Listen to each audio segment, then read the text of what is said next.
छत्तीसगढ़ सामान्य अध्ययन से संबंधित 10 प्रश्नों पर रोज हम डिस्कशन करते हैं, जो कि सीजीपीएससी और सीजी व्यापम के परीक्षाओं के लिए बहुत ज़्यादा इंपॉर्टेंट हो सकता है।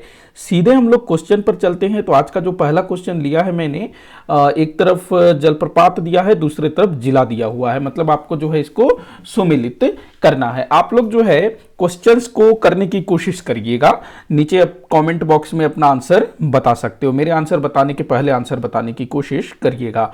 तो देखते हैं, इसको मिलान कर लेते हैं कि कौन सा जलप्रपात किस जिले में स्थित है। अब यहां पर देखिएगा, जो जलप्रपात है ना, उनके नाम काफी मिलते जुलते हैं। रानी दरहा, रानी दाह, रानी दहरा और हाथी दहरा।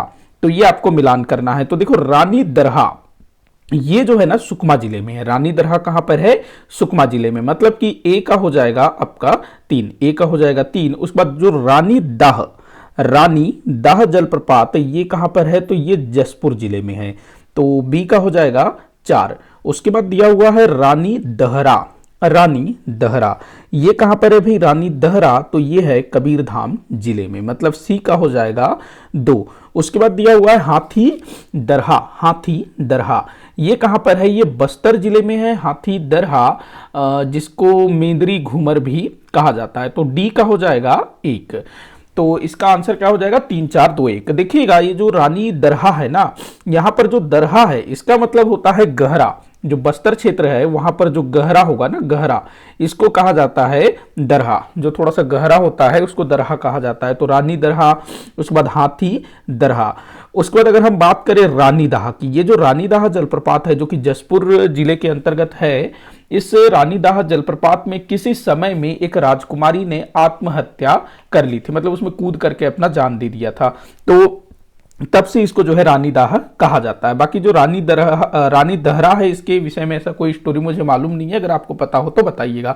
तो ऐसे भी आप लोग ध्यान रखेंगे कि किस जलप्रपात में किसी राजकुमारी ने आत्महत्या किया था। तो कभी कभी इस टाइप से क्वेश्चन भी पूछ लिया जाता है। तो 3, 4, 2, 1 ये आपका उत्तर होगा। देख लेते हैं कूट में 3, 4, 2, 1। तो 3, 4, 2, 1 ये आपका जो है उत्तर होगा स।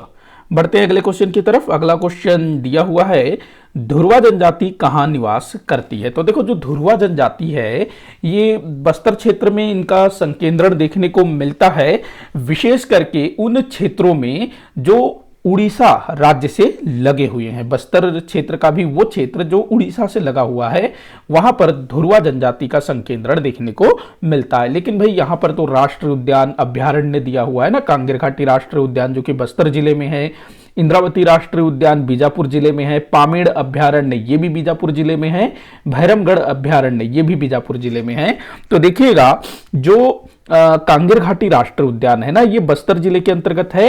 तो ये जो है उड़ीसा राज्य से लगभग लगा हुआ है, और इसी कांगेर घाटी राष्ट्रीय उद्यान में धुरवा जनजाति का संकेंद्रण देखने को मिलता है। वैसे तो बस्तर जिले के दूसरे स्थलों में भी वो देखने को मिलते हैं, लेकिन अगर हम ऐसे राष्ट्रीय उद्यान या अभ्यारण्य इसके हिसाब से देखें तो कांगेर घाटी राष्ट्रीय उद्यान जो जंगली क्षेत्र है वहां पर धुरवा जनजाति का संकेंद्रण है।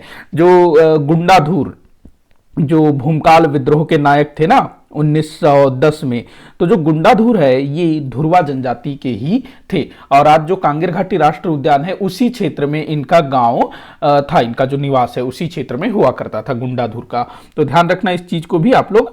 अगला क्वेश्चन हम लोग देखते हैं, किस जिले में कैलाश गुफा नहीं है? तो देखो, कैलाश जो है ना, जो कैलाश है ये भगवान शिव जी का जो निवास है उसको कैलाश कहा जाता है। तो लगभग समझ जाओ कि शिव जी से संबंधित क्षेत्र है। तो कैलाश गुफा कहां नहीं है ये आपको बताना, किस जिले में कैलाश गुफा नहीं है? तो देखो, सरगुजा में भी एक कैलाश गुफा है, जसपुर में भी है, बस्तर में भी है। बस्तर में अभी जो मैंने बताया ना कांगेर घाटी राष्ट्रीय उद्यान, जहां धुरवा जनजाति का काफी संकेंद्रण देखने को मिलता है, तो वहीं पर कांगेर घाटी राष्ट्रीय उद्यान में कैलाश गुफा है, कुटुमसर की गुफा है, दंडक गुफा है और भी काफी सारी गुफाएं हैं। कांगेर घाटी राष्ट्रीय उद्यान में ही तीरथगढ़ जलप्रपात है, कांगेर धारा जलप्रपात है, भैंसा दरहा मगरमच्छ संरक्षण स्थल है, काफी कुछ है वहां पर। तो कैलाश गुफा अगर कभी आपसे पूछा जाए तो सरगुजा में है, जसपुर में है और बस्तर जिले में भी है, लेकिन रायगढ़ में यहां पर कैलाश गुफा नाम का कोई भी गुफा नहीं है। लेकिन जो रायगढ़ है भाई, यहां पर जो है ना सिंघनपुर की गुफाएं, कबरा पहाड़ की गुफाएं, जो कि प्रागैतिहासिक कालीन गुफाएं हैं, वहां पर हमें प्रागैतिहासिक कालीन ढेर सारे शैल चित्र भी प्राप्त हुए हैं। तो इसका आंसर रायगढ़ हो जाएगा, ध्यान रखना। अगला क्वेश्चन दिया हुआ है 15 अगस्त 1947 को हमारा देश आजाद हुआ था ना इस दिन। 15 अगस्त 1947 को शासकीय स्तर पर आर के पाटिल ने किस स्थान पर ध्वजारोहण किया? तो देखिएगा 15 अगस्त 1947 को देश के विभिन्न स्थानों पर देश के जो नेता हैं, जो गणमान्य नागरिक हैं, उन्होंने ध्वजारोहण किया। तो हमारे छत्तीसगढ़ के भी विभिन्न स्थानों में, जैसे कि रायपुर में जो जय स्तंभ चौक है ना, जो सॉरी गांधी चौक, वहां पर जो है ना वामन राव लाखे जी, उन्होंने ध्वजारोहण किया। ऐसे ही जो अपने क्या कहते हैं पंडित रविशंकर शुक्ल, उन्होंने जो है नागपुर में ध्वजारोहण किया, क्योंकि वो जो है मध्य प्रांत के मुख्यमंत्री थे। तो आर के पाटिल, इन्होंने जो है शासकीय स्तर पर ध्वजारोहण किया, लेकिन किस स्थान पर ये आपको बताना है। तो ये जो है ना रायपुर में शासकीय स्तर पर ध्वजारोहण कार्य के लिए चुने गए थे। ध्यान रखना, रायपुर में जो वामन राव लाखे जी हैं, वो कोई मतलब कुछ मतलब नेता थे, लेकिन किसी पद पर वो नहीं थे। ध्यान रखना इस चीज को। वो जो है ना लोकप्रिय नेता थे, उनको उपाधि भी दी गई थी ना लोकप्रिय की।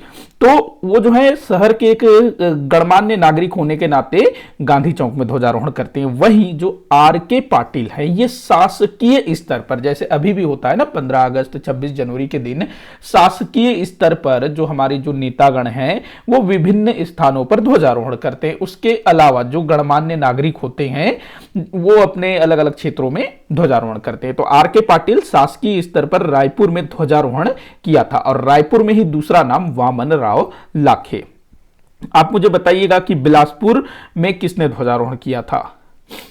अगला क्वेश्चन दिया हुआ है छत्तीसगढ़ राज्य सरकार के वाणिज्यिक कर व उद्योग मंत्री कवासी लखमा किस विधानसभा क्षेत्र से निर्वाचित है? तो देखिएगा हमारे छत्तीसगढ़ में जितने भी मंत्री हैं छत्तीसगढ़ राज्य में, तो उनके मतलब कौन सा विभाग किस मंत्री के पास है, ये तो आपको याद रखना ही रखना है। साथ ही साथ उनका जो निर्वाचन क्षेत्र है, कहां से वो विधानसभा सदस्य के रूप में चुने गए हैं, तो वो भी जो है कभी कभी पूछा जाता है। तो वाणिज्यिक कर व उद्योग मंत्री कवासी लखमा ये किस विधानसभा क्षेत्र से निर्वाचित है? देखो जो कवासी लखमा है ना, ये बड़े फेमस हैं छत्तीसगढ़ में। क्यों फेमस हैं भाई? पहला चीज तो ये निरक्षर है, मतलब कि पढ़े लिखे नहीं है, और ये जो है ना अपने बयानों के लिए काफी मतलब चर्चे में रहते हैं, और काफी मतलब मिलनसार टाइप के भी हैं। तो इस कारण से जो है ना ये थोड़े से चर्चे में रहते हैं। तो कवासी लखमा ये कोंटा विधानसभा क्षेत्र से निर्वाचित हैं। ध्यान रखेंगे, कोंटा जो है ना सुकमा जिले के अंतर्गत आता है, और कोंटा जो है हमारे छत्तीसगढ़ राज्य का सबसे दक्षिणतम तहसील है। ये भी आपको ध्यान में रखना है। कोंटा जो है ना, ये जो है ना गोदावरी और सबरी नदी के संगम के आसपास स्थित है, ये भी ध्यान में रखेंगे। अगला क्वेश्चन दिया हुआ है देश का पहला छात्र हड़ताल छत्तीसगढ़ के किस स्थान पर हुआ था? देखो देश का जो है ना पहला छात्र हड़ताल हमारे छत्तीसगढ़ में हुआ था। कहां पर हुआ था? राजनांदगांव में हुआ था, जो कि उस जमाने में रियासत हुआ करता था, और इसके नेतृत्व करता थे ठाकुर प्यारेलाल सिंह, वही जो मिल मजदूर आंदोलन के प्रणेता थे। अगला क्वेश्चन दिया हुआ है धातु कला से किसका संबंध नहीं है? तो भाई धातु कला से किसका संबंध नहीं है? तो जो घड़वा है ये तो है, ये बस्तर क्षेत्र में है ना, घड़वा कला कार्य ये बस्तर क्षेत्र में है, तो इनका संबंध है धातु कला से। उसके बाद दिया हुआ है मलार, ये भी धातु कला से संबंधित है मलार, जो कि राजनांदगांव क्षेत्र में, सॉरी राजनांदगांव कह रहा हूं मैं, ये सरगुजा क्षेत्र में है मलार। उसके बाद झारा, ये रायगढ़ क्षेत्र में है, इनका भी धातु कला से संबंध है। तो किनका संबंध नहीं है ये आपको बताना है ना। तो जो कमार है ना, ये धातु शिल्प कला से इनका कोई संबंध नहीं है, ये बांस कला के लिए जाने जाते हैं। बांस से जो टोकरी वगैरह है ना, बांस से वो सब काम ये करते हैं कमार जनजाति के लोग। बाकी तीनों के नाम आपको याद रखना, ये धातु शिल्प कला वाले हैं। ये बस्तर क्षेत्र में, इनका क्षेत्र भी ध्यान रखना, ये बस्तर, ये जो है ना सरगुजा, सरगुजा, ये जो है ना रायगढ़। तो ये भी आपको ध्यान में रखना है। ऐसे जिला भी पूछा जा सकता है, मतलब पूछने को कुछ भी पूछ सकता है। अगला क्वेश्चन दिया हुआ है, कवि गोपाल मिश्र किस मुगल बादशाह के समकालीन थे? कवि गोपाल मिश्र रतनपुर के कवि थे ना, राजसिंह के समकालीन थे, राजसिंह के दरबारी थे। जो रतनपुर का राजा था राजसिंह, उसका दरबारी था। तो जो कवि गोपाल मिश्र है, ये किस मुगल बादशाह के समकालीन थे? तो भाई औरंगजेब के समकालीन थे। एक और मजे की बात याद रखना, जो गोपाल मिश्र ने अपनी जो पुस्तक लिखी ना, खूब तमाशा, काफी बार पूछा गया है।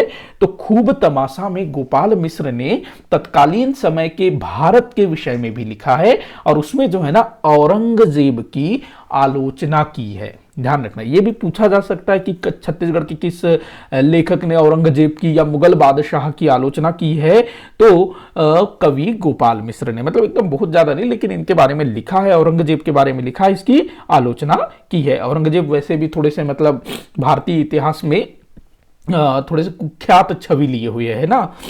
अगला क्वेश्चन है, घोड़ंदी या घोड़ुंदी का संबंध किससे है? घोड़ंदी या घोड़ुंदी का संबंध किससे है? तो देखो, जो ये जो है ना घोड़ंदी या घोड़ुंदी, ये बस्तर क्षेत्र में गेड़ी को कहा जाता है। किसको कहते हैं?